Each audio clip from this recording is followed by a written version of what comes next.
The following program is sponsored by Friends of Life Outreach International.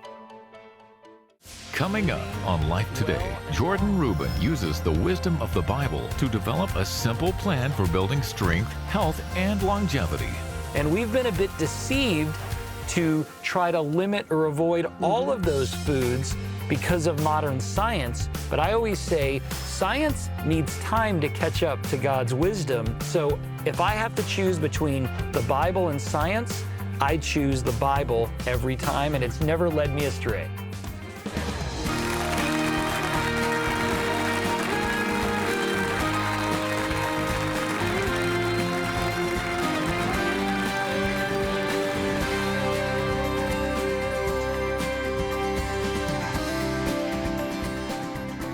You know, it's hard to believe. 22 years ago, we started hearing about a book called The Maker's Diet. You know, like something from the maker, from God. And then we meet the guy that writes the book. His name is Jordan Rubin. He's here again. And it's interesting that he's going to talk about the Biblio diet. Live long, master metabolism, reduce pain, fight depression, and conquer cancer with healing secrets from the Bible. And I tell you what, he sold 3 million of the Maker's Diet. He said he's most he ever sold. He was on Life Today 3 times in 1 week, and the biggest jump. So, hey, we're glad to have you back. It is good to be back. You still believe in things the Maker says about how we eat? I do, and what's amazing is what some people call a book, the Bible, is a living testament to revelation every single day we read it. And that's what we've learned with the Biblio Diet. Even though I've written more than a dozen biblical health books, God is still alive and speaking today. And so the Biblio Diet will share information that has never been revealed before. And that's what's amazing about our God. He is new. His mercies are new every morning, and so are his revelations. And a lot of them are being revealed from things that happened in the past related to biblical truth that you never translated in your mind to what God wanted you to hear. Absolutely. And you're trying to help us here. Now, I'm glancing at these titles. I mean, this is just absolutely amazing. I'm not going to read the first one because we're going to talk about it first. But nourish to flourish. A fast, you got brackets, path to health. That means fasting could have a place in health. Don't eat that. What does that mean? Eat this. The good and the misunderstood. Meat as a medicine. The bread of life. Fruit for thought. Please pass the salt. I get the impression you might be saying pass over it sometimes. No, Not just, I'm sneaky. Okay, here's what he says he wants to talk about first. The biblical longevity blueprint. Live long and live well. He said, now that I'm here with a couple of people in their 80s. I like that. I think they'll like that. And I think a large part of your viewing audience are people that have enough wisdom to know what they ought to be watching and listening to. And many of them are over 50 or 60. Some of them, James, are getting up here in Betty's age and some beyond. We know some people that are right at 100 that still think as clearly as you can think. They're sharp as a tack. Okay, take off. We want to know about the biblical diet. Well, first of all, the Bible shows us that people lived a very long time. We don't often catch this in Scripture, but Abraham lived 175 years. Sarah lived 127 years. Now, Moses is a great one because he lived 120 years, and the Bible says that the day he died, his eyes were not dim and his vigor was unabated. Wow. That means Moses could have fathered a child at 120 years of age. But my favorite, and I want to encourage you to lean on this, is Caleb. At 85 years of age, Caleb, that man of faith, one of 2 that saw the promised land as an amazing place, one of 2 that said he can conquer these giants, and he said, I am more able to fight today at 85 years of age than I was 45 years ago. That's a Caleb mandate, conquering new territory. Today, we in America are going to be the first generation, if things don't change, that fail to outlive our parents. Infertility is massively on the rise. Every major disease that we've declared war on, we are losing. because we haven't followed God's plan. And I see today in this country, in this administration, for the first time in my life, hope.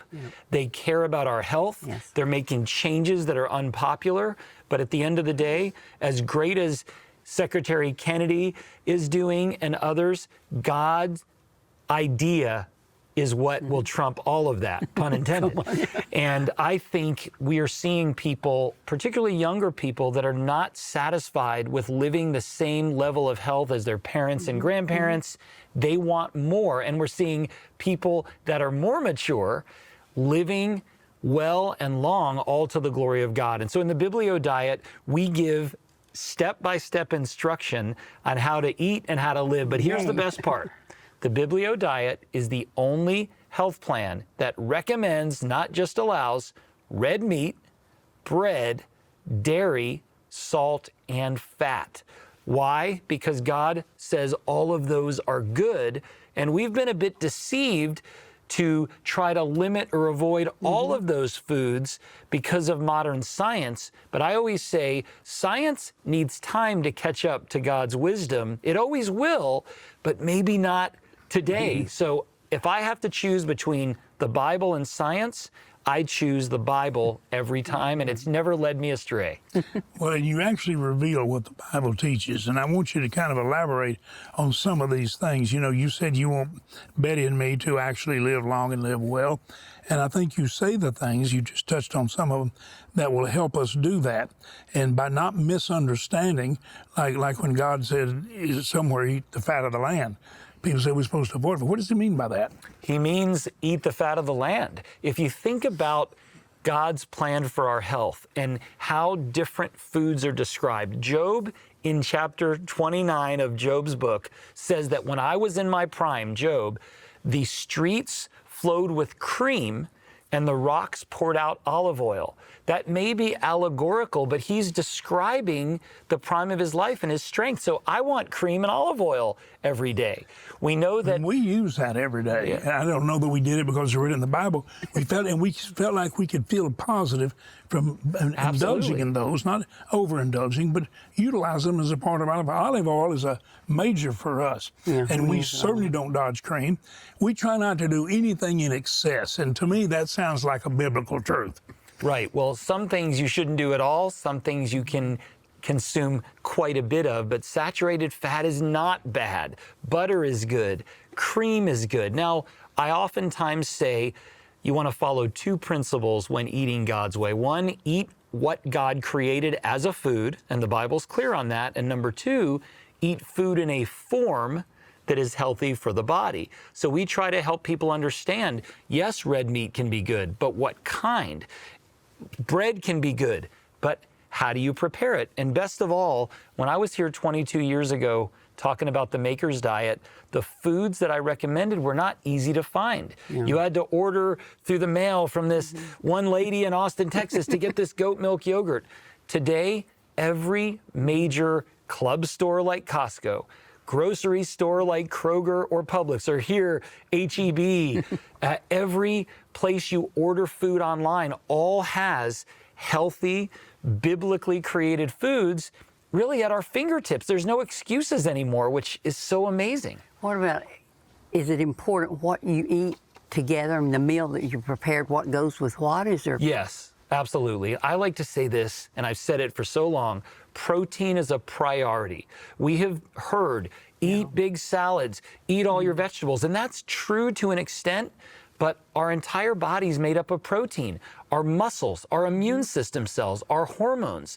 And one of the best ways to live a long life is to consume more protein and exercise. That's the combination. So when you're eating, eat your protein first, whether it's meat, fish, chicken, eggs, then eat your highest fiber food like vegetables usually, and then have the grains or starches at the end. You're typically going to be less hungry for those, whereas the industry knows if they give you a roll before dinner, they're almost going to guarantee you order dessert. So the way that you eat is important, and I can have people eat a certain way at a meal, but I can also tell them how long during the day to eat, or better yet, how you should restrict your eating to a shorter window, which means you fast more, which is the way the body cleans itself, like a self-cleaning oven. Your body can do that, but your oven can't self-clean if you shove food in it. We need to eat for less hours a day, and then we also need to consider periodic times of fasting. Fasting or going without food has a direct correlation to longevity, to living longer. In fact, previous studies showed that the only way to increase lifespan was to eat less and to eat less frequently. However, there's another way to increase lifespan by consuming foods that contain a compound called ellagic acid. And the number one food is pomegranate, which is the biblical fruit du jour. So something, again, that comes right out of the Bible. Pomegranate's not commonly consumed in the U.S., but in the Bible, highly esteemed. They didn't know the pomegranate contained ellagic acid or contained lycopene or other compounds. What the Bible says to do, science always catches up to, but usually later. So those are just some examples. Eat more protein, exercise and move. You also want to train your brain. You want to read. You want to do crossword puzzles, play board games. What she does. The more you use your brain like a muscle, the longer it will perform for you. And then consume certain healing foods like pomegranates and other fruits. And then where would you get make those? sure to Can you get those at a Kroger's now? Absolutely. Big stores? In fact, now you can get pomegranates in the frozen section. They're already I'll say peeled, because pomegranates, they're edible seeds called arils. And people see a pomegranate, they don't know what to do with it. You crack it open, you scoop it out, but you can get frozen pomegranates right here at Sprouts, where you all are living in the Dallas-Fort Worth area. Putting pomegranates in your diet are great, but if you can't get pomegranates, raspberries have similar benefits, walnuts have similar benefits. God's always given us multiple foods, no matter where we live, to be able to provide these powerful nutrients and compounds. I like what you said earlier, though. Each food that you eat has a purpose for your body. So the order in which you eat them is important. Yes, and you will actually Instead eat of just less. stuffing everything. Yes, you're going to eat less if you eat protein first. Because you're going to get filled up. You'll eat more if you eat bread first. And as I said, restaurants know that. They want you to eat more. So they started telling you to do that. They bring bread out early. Absolutely. Instead of the food. And you get on a blood sugar roller coaster just like that. When you eat protein, you're satisfied. Here's an example. A lot of us, if we have a bag of chips, cookies, pretzels, crackers, or ice cream, we don't have an off button. My off button for ice cream is when my spoon breaks the pint carton on the bottom. But if you were to sit down and eat salmon and sauteed broccoli, you will not overeat. I've never met anyone that says, oh, I'm stuffed. I ate too much broccoli and salmon. Because when you eat protein and fat and fiber, which is what you find in salmon and broccoli, your brain tells you that you're full. Your stomach doesn't tell you you need more food or that you're full. It's your brain. We're not giving our brain enough opportunity because we're shoveling things in and eating fake foods, and the body keeps saying, or the brain does, well, where's the B vitamins? Where's the good nutrients? And if it doesn't get them, it's like, you got to keep eating, you got to keep eating. So you can have the same meals, but if you order the eating differently, you will be better off. And the food matters too, like bread, for example. People say today bread's bad, but Jesus was referred to as the bread of life and referred to himself as the bread of life. How can bread be bad? The answer is bread's not bad. People go to Europe, they eat bread, they feel good. In the U.S., they eat bread, their stomach hurts. What's the difference? The type of grain, the way it is prepared, and in the U.S., most grains, unless they're organic, are sprayed with a chemical known as glyphosate, which is the Roundup people use on their lawns. That chemical keeps the wheat from getting excess moisture and having pests get in there while it's about to be finished harvesting, but it takes a toll on our body. In Europe, glyphosate is banned so that when you go there, you're getting bread without it. And in the U.S., when you eat white bread, they put a synthetic B vitamin called folic acid to enrich the bread, when it actually can cause more harm than good. And in Europe, they don't do that either. What is the best kind of bread to eat here? The best kind of bread to eat here is whole grain sourdough. Oh, because in the Bible, Yeah, we love it. when they made bread, they took time. We hear about Boaz on the threshing floor. The grain germinated, it slightly sprouted, and then it was naturally fermented by the yeast that was in the air. So if we go to Europe, we get these round loaves of bread called boules, and that's the way we should be eating it. In fact, when Jesus was tempted in the desert, the devil said, you should command these stones to become bread. Why did he say that? Because after fasting, you start to see mirages, right? Good bread looks like a stone or a rock. He was saying, hey, Jesus, see these stones? You should be hungry because they look like bread. And by the way, command them to turn into bread. And Jesus said, man shall not live by bread alone, but by every word that proceeds out of the mouth of God. Bread is important. When Jesus was eating on this earth, there's only 2 scriptures that directly state what he ate. One was bread and fish. The other was bread and fish. Now, we know that he ate at the Passover, the preparation of the Passover, he would have had lamb and also bread.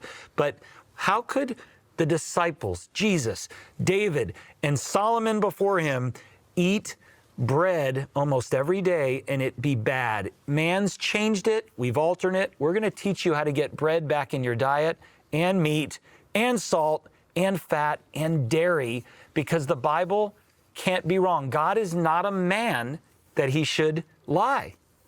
And when he tells us to do something in the Bible, it always works.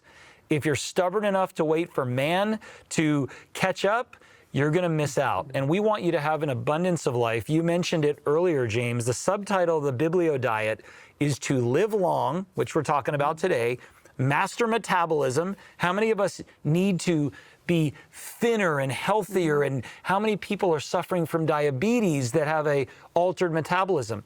Reduce pain. Pain is rampant. Fight depression. Estimates are that 26% of U.S. churchgoers are on an antidepressant medication.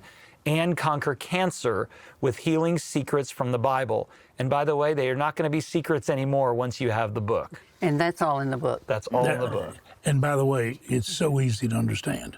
I want you to get the book. Here's what we're going to ask our viewers to do. We're going to ask them to help us give water to people that have never had clean water.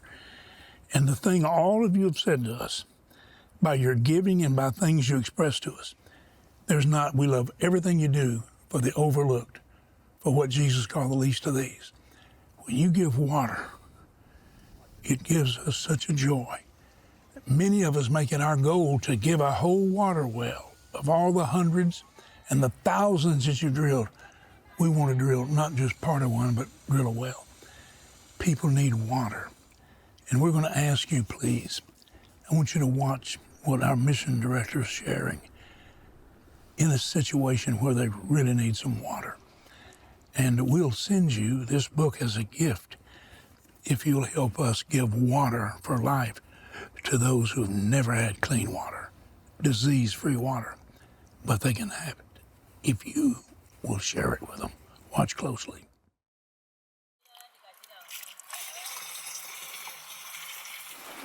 When animals use the same water source as these villagers, it should not come as a surprise of what you will find. This is where mothers are getting their water. These things are floating. It's dung.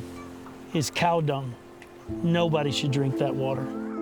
Why would these mothers ever collect water for their families from a river like this, knowing it is contaminated? Because there is no other source of water in this area for them to choose from. The results of having to drink water like this can cause waterborne illnesses, as in the case of Florindo, a 1.5-year-old boy whose mother and grandmother brought him to this rural clinic with the hope he will live.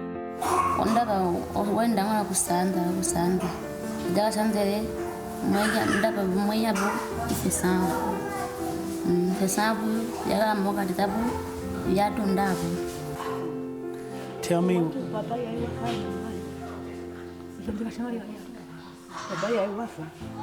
I'm sorry, Grandma. I'm sorry. and I'm praying that he will get well. And so what you have is a child that is suffering no clean water. That spells death. And so it's just imperative that we are busy doing what God has called us all to do, which is to care for those that are poor, to care for those that are hurting. In this region of Angola, we've drilled over 1,800 water wells. And in those communities, life happens. But in the communities where there's no water, death happens. Would you join with us in the fight to preserve life, to fight waterborne illness, to make sure that children have an opportunity, a chance at life? You know, as I was watching that little boy, I couldn't help but think of all of them that we've picked up in our hands and held them. I wanted to pick him up. I wanted to lift him up. And Betty, we've made it a goal every time we talk about water, and so many wells now, like 350, we're telling the missionaries we're going to try to drill. We want to drill more than one if we can. We ask God to let us, and He's let us. And it's been a tremendous blessing to us and to our viewers. It really has. Thank you for your help. If you have been helping for a long time, please, please don't stop. When you think about a drink of water, I go and I get a drink of water, James, many times a day, or we have a bottle of water. We have all different ways we can drink water. They have only one, and it's contaminated and filthy. Please join with us, and let's help them get the clean water that they need. Don't stop helping. They need you. They're crying out for help. Those mothers are crying out for help. Thank you so much for all that you do and all that you will continue to do. And many times they don't even have any water source. They have to, not in their area, they have to walk many kilometers just to get a little water to bring back, or they carry it on their heads. That's just to get for the day, because there's nothing there. And when you put a water well in the midst that's clean, and that is protected by the concrete casing, and then you've got a manual pump, because they don't have reliable electricity, that they can, even a child can pump and get the water. I mean, it's like giving them the greatest miracle they will ever see in their mind. And you're the ones that have made it happen. 8,000 already drilled. We've inspired churches to go together and drill tens of thousands more all over the world. That's what you've done by showing the whole world that when you give people the water they've never had, it changes everything in their village, including in getting them into schools and getting an education and advancing their life, because they've got health, and how with their health to grow the crops and even put some water on a little crop around their hut or their house. Would you right now go and get your bank card, use it like a check? If you write a check, make it to life. I'm asking God, while we try to help you know how to eat for your health, for your life, for your strength, that you may be a blessing, yes, a biblical blessing to others, by practicing biblical truth. Well, it's biblical truth to give, to care for the least of these. That's the only identifiable group that Jesus said, these are my sheep. The people who notice that and address it, and you're really ministering to me. Would you right now go and get a bank card? Go get your checkbook. Would you make the greatest gift you could make? Could you give part of a well? Could you give 30? Could you give $100? What could you do? Could you give part of a well or an entire well? We have some gifts to send you, including the book we just talked about and a study guide, and a beautiful Good Shepherd. I see me as the one on his shoulders, the others trying to walk in his shadow. He had to pick me up and carry me a lot in my life. I was fatherless, but I had a shepherd, and now I know the Father. And that Father wants us to look like his family, and his family will minister to the least of these, and he will definitely give water to the thirsty. Please make the best gift you can. I'm praying for an outpouring of support today that will give so much hope in life to so many. Please do it right now. Don't say I will do it. Do it. Thank you so very much. Every day, thousands of lives are lost to waterborne diseases, but you can make a difference by helping provide fresh, clean water for life. With a gift of $48, you can help provide clean water for 10 children. A gift of $144 will help provide life-giving water for 30 people for a lifetime. With a gift of any amount, we'll send you Jordan Rubin's The Biblio Diet. Based on the ancient wisdom of the Bible and confirmed by modern science, this easy-to-follow plan provides healing secrets to help you live longer, master metabolism, reduce pain, fight depression, and conquer cancer.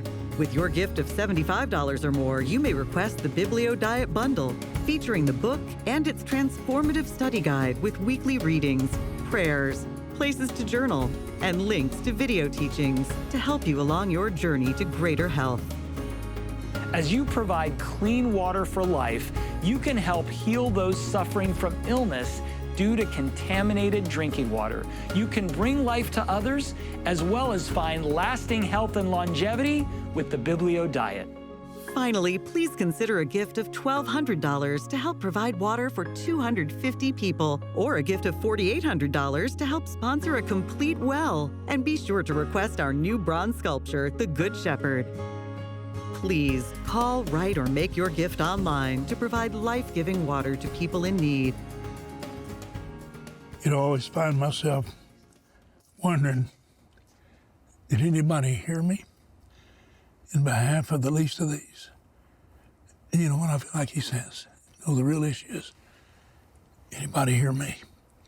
Me, the shepherd, because I will give water to the thirsty. Every opportunity. Would you? This is an opportunity. Any gift will send you the book. You see, you can get several other things, including the bronze. We're going to talk again. Yes, we will. We're going to continue talking about the Biblio Diet, and you don't want to miss the next show, okay?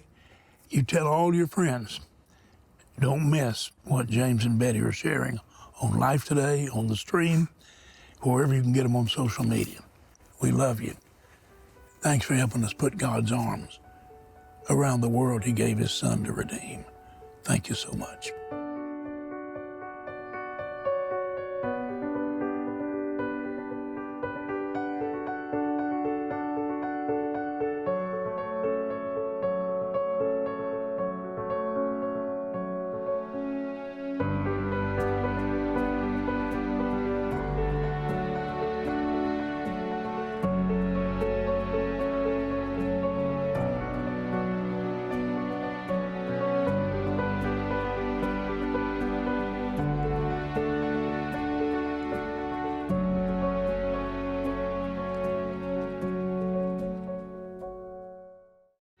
Do you want to live longer, master your metabolism, reduce pain, fight depression, or conquer cancer? Learn to eat and live God's way.